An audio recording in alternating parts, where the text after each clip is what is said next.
এটা আসল ছবি আর এটা এআই দিয়ে বানানো ছবি। দেখতেই পাচ্ছেন কতটা রিয়েলিস্টিক মনে হচ্ছে, চেহারা একদম ঠিকঠাক রয়েছে।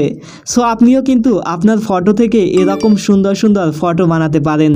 অসম্ভব সুন্দর একটা এআই এবং পারফেক্টভাবে কাজ করে। সো কিভাবে বানাবেন চলেন দেখিয়ে দিচ্ছি। এজন্য গুগল ক্রোম ব্রাউজারটা ওপেন করবেন, এখানে সার্চ অপশন দেখতে পারবেন, এখানে এসে লিখে দিবেন আইডিওগ্রাম এআই। সো আপনারা আইডিওগ্রাম এআই লিখে সার্চ করলে প্রথমে একটা ওয়েবসাইট দেখতে পারবেন ideogram.ai। এই ওয়েবসাইটটির উপরে টাচ করবেন, এরপরে আপনার সামনে ঠিক এরকম একটা ইন্টারফেস চলে আসবে।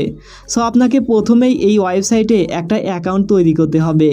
অ্যাকাউন্ট তৈরি করা খুব সহজ, আপনি আপনার জিমেইল অ্যাকাউন্টটির সাহায্যে এখানে একটা অ্যাকাউন্ট তৈরি করতে পারবেন। এবার ফটো তৈরি করার জন্য প্লাস অপশনে টাচ করবেন, ক্যারেক্টার অপশনে টাচ করবেন, এরপরে এখান থেকে আপলোড অপশনে টাচ করবেন। এবার আপনি আপনারা যে ফটোর থেকে ফটো তৈরি করতে চান সেই ফটোটি এখান থেকে সিলেক্ট করে দিবেন। সো আপনারা অবশ্যই ট্রাই করবেন এমন একটা ফটো দিতে যে ছবিতে আপনারা চেহারা একদম স্পষ্ট বোঝা যায়। দেন এবার আপনাকে এখানে প্রম্পট লিখে দিতে হবে, যে প্রম্পটটি আপনারা ভিডিও ডেসক্রিপশন বক্সে পেয়ে যাবেন। সো আপনারা প্রম্পটটি এখানে জাস্ট পেস্ট করে দিবেন, এখান থেকে জাস্ট ছবির সাইজটি সিলেক্ট করে দিবেন।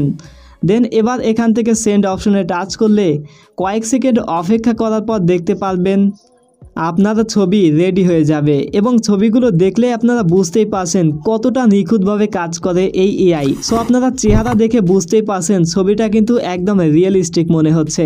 সো আপনারা এভাবে আপনাদের যে কোনো ফটো থেকে এরকম সুন্দর সুন্দর ছবি তৈরি করতে পারেন। ছবিটি সেভ করার জন্য 3 ডট মেনুতে টাচ করবেন, ডাউনলোড জেপিজি অপশনে টাচ করলে ছবিটি গ্যালারিতে সেভ হয়ে যাবে।